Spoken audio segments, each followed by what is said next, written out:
Welcome back to the morning show here on Arise News. I am Oji Akbe. And I'm Biola Labi. Crime arising from stress-related conditions seem to be on a steady rise in Nigeria, despite the increased intervention of health authorities.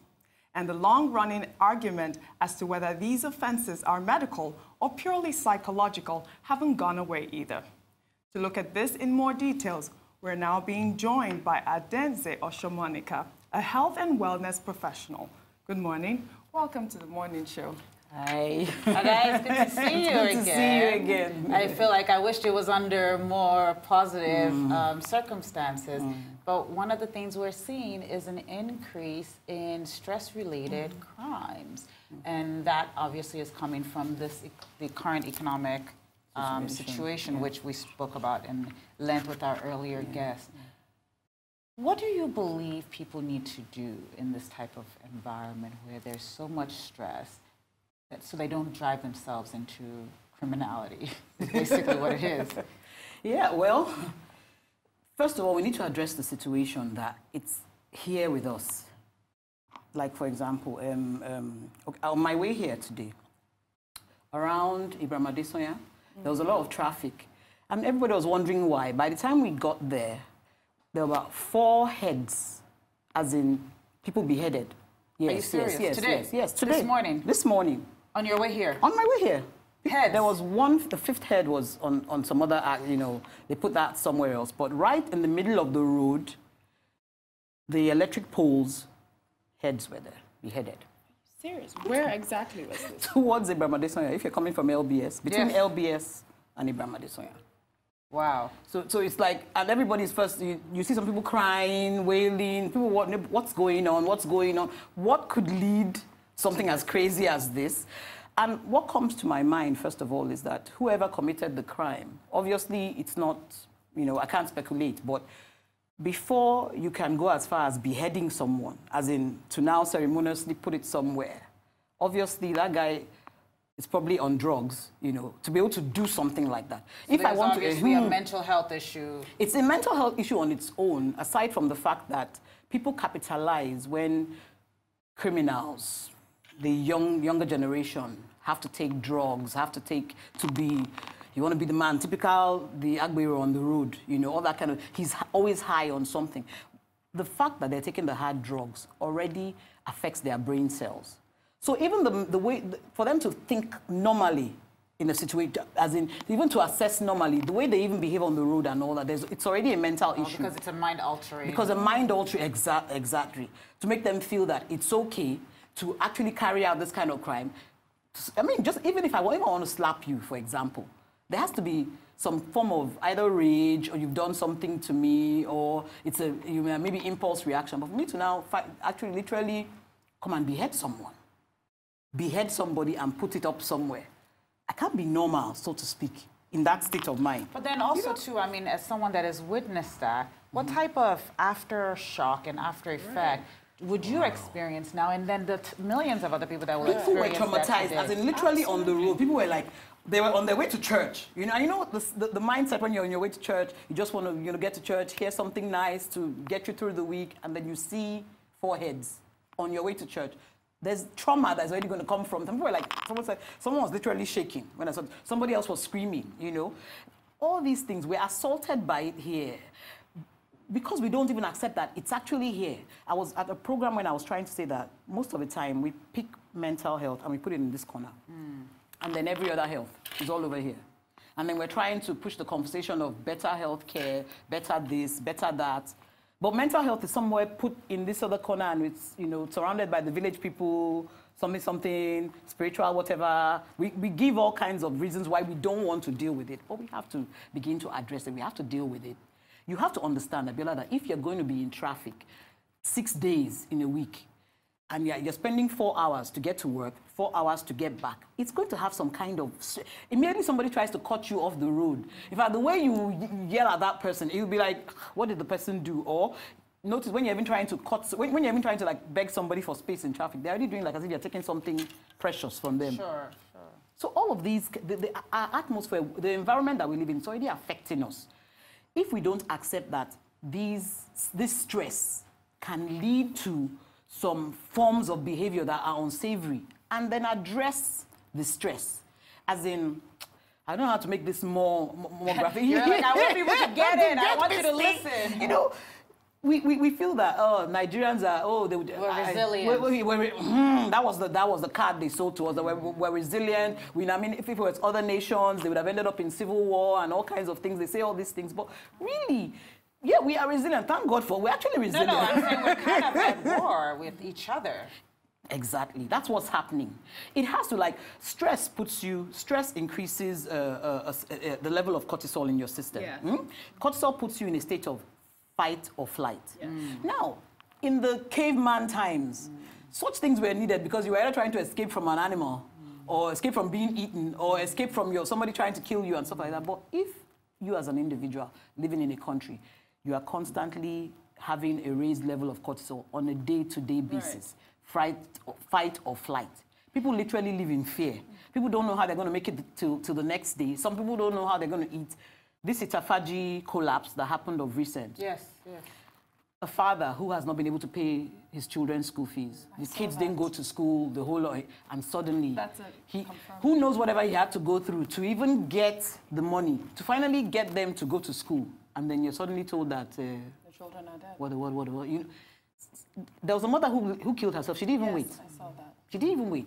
Because these things are real. We can't stop thinking that Nigerians are lazy. We're just going to get through it. I just want to follow up with that. So so someone in that situation, just like you said, they've gone through a lot of stress to get the school fees. This now happens. That type of person, how vulnerable are they to committing a crime against other people? Out of their anger of what has happened, they are extremely vulnerable because most people commit or do a lot of crazy stuff because they're in pain. Like when people fall into addiction, alcohol, whatever, a lot of people are in pain. Maybe if you go deeper, you'll find out that something has happened along the way, or the stress has just gotten to a certain level. So there are multiple vulnerabilities with this particular person. That father now could decide that, okay, I want to take it out on maybe the principal of the school, who we heard, even, I think she died as well, so he suddenly feels, okay, somebody needs to answer for this. Yes. Because abroad, when something happens, everybody feels somebody needs to answer. Somebody needs to answer for this. And ideally, it shouldn't end up in a crime committed to whoever needs to answer. The person there should be a legal system, functional legal system. Person comes and answers, okay, and then somebody gets to go to jail or what have you for whatever crime that... We don't have any of that in place. So you can't have that father now. He might take out his frustration on a totally innocent person. Or even maybe, who would blame him if he decides to go after the children of the principal of the school? Or somebody, or even locate the government, the official who took the bribe, so we heard, that allowed the school to continue functioning when the school should have been demolished. So we've established that stress and crime is correlated. For example, even the police stress with the anti-cultism unit of that one young boy that was shot recently. Obviously, I would like you to really touch on that kind of stress, because these are the people that are supposed to be taking care of us. I know that the police unit is completely a unit that is stressed out, and there's even more suicide rate from people in the police force. I'd like you to touch on that a little bit, and also the fact that how can we curb that stress level as well? We like to, the police is an easy target in terms of they're just useless, we just abuse them. But the truth about the matter that their job is not quite easy when you think about it. If every day I have to experience some kind of crime or the other, have you noticed when you go around the policeman, they're somewhat hardened, they're not, because they've seen so many things. Even when there's some things they don't even believe is true. There's a way they think because of what they've seen, which it's not actually right. But because if I constantly see people killing themselves, or I constantly see, somebody going into someone's house and literally robbing someone, if I constantly see that kind of violence, there's a way I would react to even a simple person. Typical example. I think we were driving down the road, and then I think I saw a policeman. He had stopped like a bunch of guys in a vehicle, and he was so aggressive. They kept on claiming, "We've not done anything. We've not done anything. We've not done anything." And he was like really being aggressive with them. And I remember that someone had said that, okay, let's say you're in the police barrack. The policeman has like daughters, for example. And his daughters are, you know what it is to be in a police barrack. Maybe the daughters have these guys who kind of sort them out money-wise and all that. The policeman sees he can't afford, of course, he cannot afford a particular lifestyle, so to speak. Whatever, the tension of whatever he's going through, maybe as a father who cannot necessarily provide as much. You see all these young boys coming around the young girls, taking them out and all that. Do you know that a lot of aggression that he just expressed at these boys that he just met on the road, random guys who probably don't have anything to do with that scenario, there's a connection. So what you're saying is that policemen are people too. They're people. With their own personal stress, with their own personal, you know, they are people too. They themselves, the issue is that they themselves, they become quite numb because they see so many things. You need to go to a police station and see sometimes the way they will talk about when they're even talking to a prostitute or when they're talking to, there's a way they are so high-level stress job, this one job. So they see all sorts. Right. So when you hear of what she was saying, which is that someone was shot, and there's been obviously a huge uproar about the shooting of this young man, are you surprised that the police have been that violent, or do you feel like that is part and parcel of what happens to policemen from time to time? I'm not surprised because it's something that we've refused to look at, and I feel as if it's going to get worse with time. It's going to get worse with time. So this stress that we all have, that we all carry, that comes from jobs, comes from life, comes from the macro environment that you're living in, what do you do about it? Because at the end of the day, if people don't believe that they're stressed, there's nothing they can do. I mean, if people believe I'm a resilient Nigerian, I go to church, I pray to God, God has my back, I'm not stressed. What does that mean? I think there's a level of denial there. I think the average Nigerian is actually literally stressed. You might not be stressed in your home life. Some people are stressed at work. Some people, the first thing is to identify where your stress is coming from. For some people, it's their job. Or lack Recently, of a job. or the lack of, yes. That was on Rave TV, and they did a video, and they showed there was a scene where they put a young man who had come out of school, and for the past, I think, 3 years or 6, he hadn't gotten a job, and the level of discouragement. And then somebody reminded me that back in the 80s, there was a young man, too, that he came out of school, was looking for a job, like 6 years, no job. And his mother, instead of encouraging him, would be like making comments like, haven't you seen your mates, all this kind of stuff. And then the guy couldn't take it anymore. The guy now jumped into the septic tank and killed himself, and that was in the 80s. You know, so what we're saying is that, first of all, identify where you let's tackle it from you as an individual, then you on the outside looking in with somebody going through something like that. You as an individual that is presently going through that kind of stress. After he killed himself, I might add, after he killed himself, 3 letters for jobs came. We live in a universe where good things are going to happen, bad things are going to happen. Accept that fact already. Good things are going to happen, bad things are going to happen. How do I perceive what I'm currently going through? Yes, I came out of school. I'm trying to get a job. I can't get a job. What do I do in the interim? Maybe find something else to focus on while I'm getting a job. And then keep a positive outlook that things are going to change. You're not always going to be in that situation forever. See, children, a lot of Nigerians think we are, how will I say it? Children don't think in future or past tense. Children think present. So it's not like if you tell a child, I'm going to buy you something now, and you suddenly can't buy it now. They can't deal with it. Mommy, I'm going to buy it tomorrow, next tomorrow. They're thinking present. Mommy, you can't do it now. And it's almost like you start seeing tantrums, you start seeing, you know. But we try to explain to children that, look, see, just like even a lot of teenagers we're dealing with now, just because your home is crazy right now, your parents might be even getting divorced, or you can barely feed right now and all that. It's not a permanent situation. It won't always be like this. A bad situation doesn't last forever. It has its own time frame. It won't always be like this. But when you have an adult who's never heard that, even as a child, and suddenly he's looking for a job, and somehow the first year it doesn't happen, second year it doesn't happen, minus the fact that there could be other opportunities that might have arisen, but because all his mind is focused on, I need to get a job, I need to get a job, I need to get a job, and that job is not coming. What do I do in the interim? How do I get myself together? What else can I do to get my mind off this till that job eventually comes? That's basically how he should be thinking, not focusing on, oh, it's not happening now, it's not happening now, it's not happening, it's not happening, it's not going to happen, it's not going to happen. And then suddenly you have a mother who's saying, have you seen your mates? Have you, you know, so to just show you that the environment and even the way he's thinking at that point, someone around him should be telling him, this is not forever. Eventually, I know it's gonna work out fine in the end. Just hang on. Okay, what do we do? Maybe you should, volunteer somewhere. What systems are there for people? How do we support people?